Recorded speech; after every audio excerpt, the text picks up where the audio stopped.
Ok, ga na biyu shi kuma tunda yanzu mun yi creating short, in za ka ɗaura video normal kuma sai ka taɓa nan ɗin, sai ka zo ka taɓa upload nan shi kuma. In ka taɓa upload sai ka taɓa wannan gashi nan shine wanda muka yi yanzu.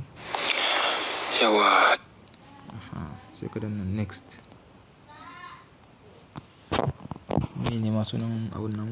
Ok, yadda za a samu zaka samu free video ba.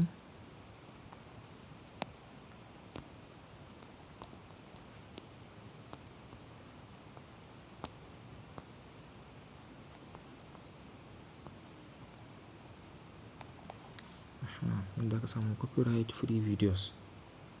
Ta sai ka taɓa next, sai ka danna upload.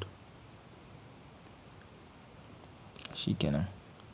Shi ma ya tafi insha Allah. Sai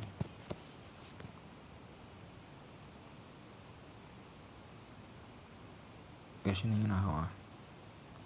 Yana gama shi ma zai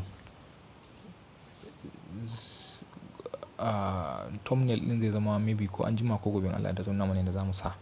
Saboda yanzu na ɗaura video bari zama kamar yanda yanzu nan matan hoton nata ɗaurawa aka yi.